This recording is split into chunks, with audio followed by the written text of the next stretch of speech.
bilang 5 years na ako sa isang corporation, I believe na mas higit na nakakaangat ang mga taong nakakapagsalita ng English language.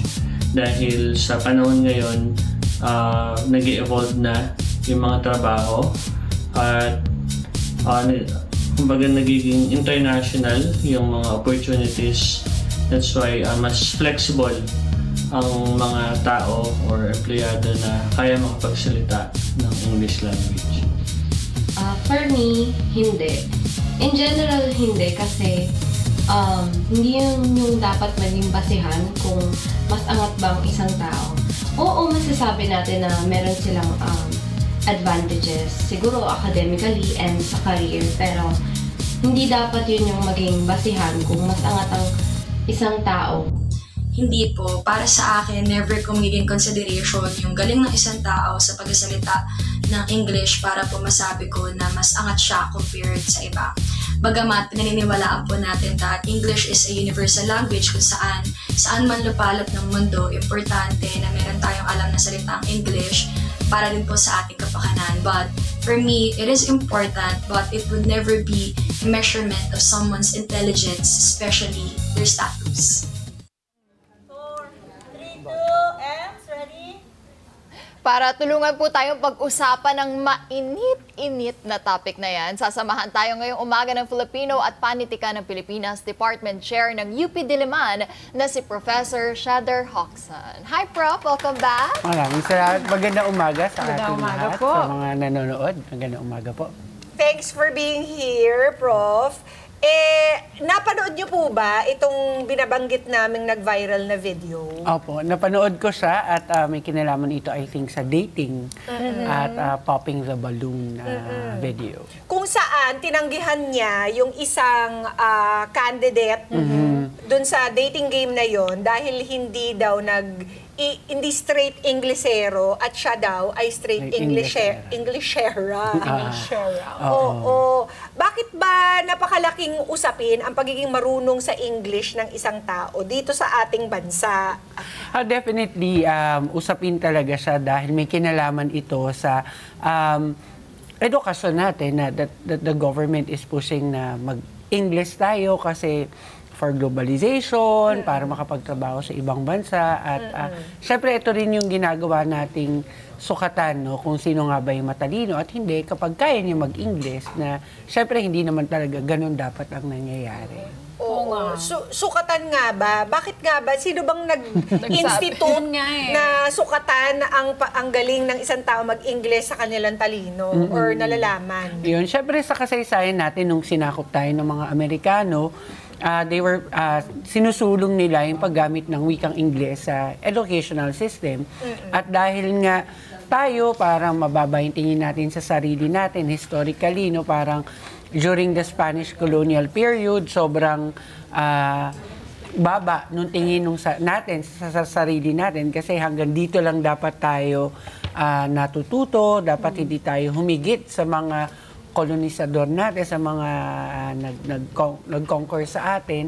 Nadala ito during the American colonial period at talagang ang tunguhin talaga noon ng American-based educational system ay gamitin yung English bilang wikang panturo at wika ng kaalaman. At hanggang ngayon, dala-dala natin itong quote-unquote ideological perception. Parang hindi na tayo nagkaroon ng sarili nating kalayaan, hanggang ngayon yung mindset natin nasa kolonyalismo pa rin, sa pagiging colonized. Opo. Diba? Katulad ni girl, dapat po ba tayo ma-intimidate sa mga taong magaling mag-English? Hindi naman dapat tayo ma-intimidate sa mga taong magaling mag-English, no? Dahil hindi naman dapat ginagamit na sukatan ng talino ang isang wika. Kasi kung halimbawa, gagamitin natin yung English bilang sukatan ng talino, paano yung mga nasa Europa, mga Pranses, mga Aleman, mga Hapon? Who don't even bother. Yes. They don't even like. They don't like to speak Lalo English. yung mga French, ayaw nilang ini-English sila. Kahit bako-bako yung French mo, at least mas ma-appreciate nila yun. Yes, opo, yun. So, kahit naman sa atin, syempre, pag nag-English tayo, nakaka-intimidate, totoo, no? may intimidating factor. Pero kailangan lang natin sigurong ayusin o ianggulo yung pananaw natin tungkol dun sa paggamit nga ng wika. Oo. Meron nga tayong mga kababayan ni hindi na marunong nung sarili nating wika. Mas nahihirapan silang mag-Tagalog. Ang mga Diba? bata nating kababayan, hindi na sila marunong mag-Filipino, Professor. Siyempre, nasa ano rin yan pagpapalaki ng mga magulang, yung pagpapahalaga na kailangan magaling mag-Ingles o ini-Ingles na yung mga bata. Dahil nga hirap na sila mag-Filipino, English na lang yung gagamiting wika. Pero apparently, dito lang siya nangyayari sa urban centers natin. Pagdating natin sa mga probinsya, may mga pag-aaral na nagawa, no? Halimbawa sa BARM area na Filipino yung mas gusto nilang At wika. yung kanilang dialect. At yung kanilang sariling mga wika. Yun. Bakit nga ba importante na tayo marunong mag-Filipino at mag-Ingles? Yun. Siyempre, mahalaga yung Filipino kasi ito yung identity natin. Wala tayong hindi natin mapapaliwanag kung sino nga ba tayo kung gagamitin natin yung ibang wika. Samantala, mahalaga rin naman yung wikang Ingles kasi ito na yung wika ng kalakalan, language of commerce. Ito rin yung wika na ginagamit ng ibang mga bansa para makipag-ugnayan. At definitely yung bansa naman natin, hindi naman tayo isolated sa buong mundo at actually nga nakikipag-ugnayan tayo. And maraming mga nakasulat sa wikang Ingles na kaalaman na pwede naman nating isalin sa wikang Filipino. Malaking factor siguro, Prof, yung social media, no? Kung bakit nagiging batayan talaga yung pagiging Inglesera mo sa talino. Yes. And also like, yung knowledgeable ba na parang, we can also speak in English and other countries will understand us. Kasi nga, like sa amin, since share kayo to, I'll share. Brazil. In Brazil, when I first, actually, Pia would correct my English all the time. So nung time siya, do you remember you used to teach me a lot? Kasi I learned English by speaking with Filipinos. Kasi sa amin, dati kasi syempre hindi pa uso yung social media, ano yan. Balik tayo ng mga 20 years ago. Naku, nakakalam tayo ng age dito. Pero yun, balik tayo ng 20 years ago. Ayan, wala naman masyadong social media na ibabasa mo lahat. Or even yung movies and TV and other stuff that we would watch that are shown in Brazil, may dubbing pa yon ng Portuguese. So wala kami talagang any incentive to learn the English language. Ngayon, nag-travel na ako. So ngayon, how can I communicate? So we even have a joke na sinasabi namin, it's like a song, the book is on the table.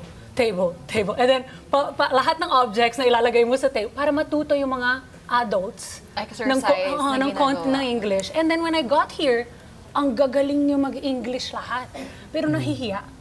Ang Pinoy mahihain mag-English na parang, wag na yan English, yung nosebleed, ganyan. Yes. Sabi ko, guys, kung pupunta po kayo sa mga ibang third world countries katulad namin, Brazil, hindi talaga nag-English ang tao. So ngayon, dahil sa social media, ang kapatid ko mismo, yung dalawa kong kapatid na sa father side, super magaling mag-English because of social media. So, malaking factor. Kasi, siguro, so, English is the medium of instruction and social media. Siguro, I think because you're exposed to more now, and then it's not just like before you get an encyclopedia, and then it's all in Portuguese or kung anong language mo doon. Ngayon hindi. Like everything you're exploring, like you're open to everything, and you talk to other people.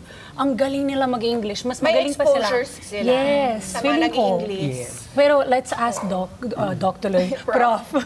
Prof, sa tingin mo, ang social media ay malaking factor para mag-English na rin yung mga bagets natin ngayon? And definitely malaki yung epekto ng social media and the internet sa paggamit nga ng wikang Ingles natin.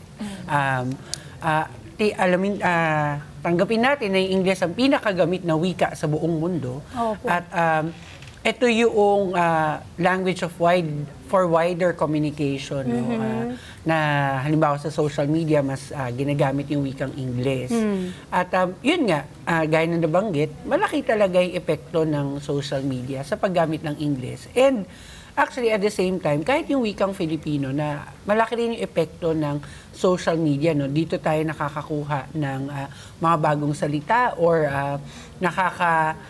alala tayo ng mga dating salita na hindi na natin masyadong ginagamit. So napapopularize din naman yung languages pag ginagamit sa social media and the internet. Prof, paano ba natin mababawi itong mga notions na mas matalino ang magaling mag-English? I think, in the first place, dapat wala na tayong ganung perception or notions, 'di ba? Dahil hindi na tayo under American rule. Kung gusto nyong, siguro kung parang ipaprioritize natin yung English speaking, di magsiksikan tayo sa United States of America. Sa mga countries na yan yung main language nila, di ba? Or primary language. Pero hindi nakakatulong din yung araw-araw na ginagawa natin tong joke na kapag meron tayo naririnig na nag-i-English, I'm having a nosebleed. Correct. Oo. Diba? Because it's reinforcing the lie na hindi tayo magaling dito. Diba? Tama. Bukod doon, ano pa bang pwede natin gawin para mapawi yung ganong klaseng perception na porket magaling ka mag-English, magaling ka na, matalino ka na, mayaman ka na, lahat na ng maganda. Pero yung nagpipilipinong dapat naman talaga. Mga malalalim. Malalalim Or naman. mga Filipinong parang, sinusubscribe lang natin sa mga professors. Oo nga. Sa mga, nasa subject lang siya. diba, academicians, ganun. Siguro una kailangan nating kilalanin na yung Filipino, ginagamit siya hindi lang sa loob ng akademya o sa loob ng paaralan. No? Ginagamit siya sa pang-araw-araw na pamumuhay natin sa loob, sa palengke, sa pagsakay ng public transportation, etc. So yun yung una, no? Kailangan natin kilalanin talaga na yung Filipino, ginagamit siya everyday sa iba't ibang sektor. Pangalawa, tanggapin din natin na mahalaga yung wikang Ingles sa pagkatuto. Pero kailangan din nating siguro magkaroon ng pantay na pagtingin na hindi lang sa Ingles natututo ang tao, kundi sa sarili niyang wika o yung wikang Filipino. At actually, mas mahalaga nga yung pagkatuto natin sa Filipino kaysa Ingles kasi higit sa sarili nating pagkakakilanlan or identity, nakikilala rin natin yung mga kaalaman na meron tayo, no? Halimbawa, meron tayong sariling katawagan sa mga constellations, no? O kaya meron tayong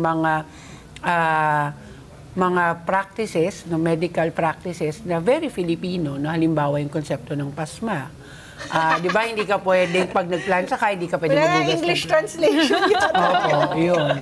Kilig, wala rin. Kilig, Oo nga, wala kilig. rin, Wala. no? Butterfly in the stomach. Kahit yung utang na loob, all these Utang are... na loob, correct. Yes. Oo, utang na Walang loob. English translation yan. Totoo Yun. yan. So, mas makikilala Kasi mo. Pinoy na Pinoy yung values. Yes, very Pinoy yung values. Tapos yung value natin na lipunan, yung society nagde-decide kung ano yung tama at mali, hindi yung sarili na, karapatan ko to, ganyan. Kasi syempre, pag inapakan mo naman yung karapatan ng iba, halimbawa, fair pa ba yun? No? Patas pa ba at pantay pa ba siya? No? So may halimbawa yung konsepto ng karapatan, may konsepto ng patas at saka pantay, equality and equity. No? Very important yon sa Philippine culture natin. Tsaka sana yung mga talagang yung nagsi-straight English, fluent mag-English, no? Hindi sana minamaliit Yes. yung mga kada natin na hindi pa Good marunong. point. Instead, use that talent or blessing that you have to teach those Tama. Yes. na hindi pa Gamitin mo yung marunong. skills na yan, di ba? Yes. At kung kaya mag-straight English o diretsong English, dapat kaya rin mag-diretsong Filipino. At halimbawa sa kasalukuyan, tayo ay nagko-coach, which nung nagkapalit tayo, ako personally, ginamit ko yung salitang Taglish personally, tuloy, Filipino at English, at naunawaan naman tayo. So, hindi talaga dapat nagmamaliit ng kapwa natin Pilipino dahil lang hindi marunong ng English. Totoo yan. Kasi meron din naman tayong sariling English, gamit ng wikang English, no? Yung Philippine English naman, na maaring hindi pareho sa American English or sa British English. So, siguro, prof na lang, mga ilang pieces of advice para sa ating mga kada kung paano nila mapapabuti pa ang kanilang pagsasalita ng ating sariling wika. Ito si Amiga, biro mo. Oo, Nag-learn ng actually. English, tapos nag-learn ng Filipino. Gusto ko dito. Diba? Oo. Yung mga first tips namin sa kanya, makinig ka ng AM radio, magbasa ng mga tabloid, Tama. ganyan. Oo, yung I remember dati, ang dami. Even yung, I cannot conjugate any verb talaga. Tapos mga people laugh at me and tell me, hindi, ganito. At least Natututo ko. tinuturuan. Oo, very Diba? thankful ako sa mga tao na kinokorek ka eh. Kasi dapat lang, di ba? Like, you look like you're trying so hard to speak, to communicate in a certain language na hindi mo talaga alam. So that's not yung sukat sa talino mo or sa galing mo. Hindi ganun eh. Like, you will meet a lot of people na parang, wow, yung bata magaling mag-English. Siyempre, yung nanay, nag-English, di ba? Pero dito sa atin, parang we look up to them, di ba? Hindi dapat. Mas proud ka pang magsalita ng Filipino kaysa sa mga ibang Pilipino. Tama. Correct. Totoo yan. Oh yes, totoo yan. Grabe din yung I am proud effort of mo dyan. Oo. And I hope a lot of Filipinos So will what do did the you same. do? So, mag-advise ka na rin kasi success story ka Actually, eh. Advice ko in my very Diana way, lapitin mo na lahat ng jologs mo na friends. That's it. And then, Doon ka matututo, Oo, kasi deadmahin mo yung mga Inglesero mong friends. Diba? Huwag mo silang kausapin kasi guguluhin ka nila ng Tulugyan pa English. magsalita si Tama. They will still amiga kaysa understand sa you. akin. Tapos, i-friend mo lahat ng mga basta baduy, magsalita, jologs, masa, lahat yan. Yan, doon ka matututo talaga. And yan yung masarap matuto. Doon masarap matuto talaga. Ganun ang gawin mo. Like, you block all the, and then start thinking in that language. That's my main tip. You always think in the language you want to speak. And there is a way to do that. Kaya niyo yan. Kung nakaya ko, kaya niyo. Kayang-kaya nga naman. Kaya na yan. Dayan. Kaya ng Mas lahat. masaya yung ganyang Filipino eh. Minsan kasi pag formal na Sobrang yung lalim, no? Ang hirap din minsan na sobrang lalim na. Ikaw, baka meron kang gustong i-add, bro. Ayun, syempre, tama yung binabanggit ni Diana na talagang kailangan nagsisimula yung pag-aaral ng wikang Filipino o ng mga wika sa gamit niya, yung function niya. Then afterwards, halimbawa after matuto ng colloquial Filipino, Yes. syempre panahon din naman para to intellectualize the language, you need to use it in writing. Magkaiba kasi yung magkaiba. pasalitang Filipino at pasulat na Filipino. So, mahalaga yun yung una yung colloquial, pangalawa yung paggamit ng Filipino sa mga formal setting. Kasi doon lang natin marirealize at ma-actualize na yung Filipino kayang-kaya at nakikipagsabayan naman talaga yung wikang Filipino sa ibang mga wika ng mundo pagdating sa pagpapalakas, pagpapalalim at pagpapalawak ng kaalaman. Nice. So yun. Thank you so much, Prof. Baka may gusto po kayong i-promote or baka mayroon po kayong mga social media accounts na pwede iwan sa atin? Ayan, so syempre ang department ay bukas na ngayon para sa mga mag-aaral ng senior high school o graduate ng senior high school. Meron po kaming associate in arts sa malikhaing pagsulat sa Filipino. So, meron po kaming official page sa Facebook, DFPP, Departamento ng Filipino at Panitikan ng Pilipinas. Nandun po lahat ng mga panuntunan or mga kahilingan or requirements para makapag-apply doon sa program na yan. At syempre, sa mga kukuha ng UPCAT 2026, huwag niyong kalimutang piliin yung mga bachelor's degree program namin, BA Filipino at Panitikan ng Pilipinas, BA Philippine Studies, at BA Malikhaing Pagsulat sa Filipino. So yun lamang po at maraming salamat. Kailan ba nag-UPCAT? Prof, malapit na ba? Ngayon po ay ang deadline ng pasahan ng UPCAT applications ay sa March 31 at ang UPCAT ay somewhere in August po. Ayun. Di ba pag may naririnig kang malalim mag-Filipino, parang na-amaze pa rin. Ako din, na-amaze din. Diretso na. Ako na-amaze ko. Oo. Galing eh. Sobra. Diba? Maraming salamat, Maraming Prof. salamat din Para po. sa oras mo Thank ngayong you. umaga. At makatatandaan ko, ang tamang pagpili at paggamit ng wika ay hindi basihan upang ibaba ang tingin natin sa isang tao. Dahil ito po ay mahalaga upang mas maging epektibo at makabuluhan ang ating pakikipag-ugnayan sa iba. Mga Kanet 25, this is Pia Guanyamago. For more Kada Umaga updates, please click the subscribe button and follow us on Net25 social media pages at Net25TV and at Net25 Entertainment Facebook page.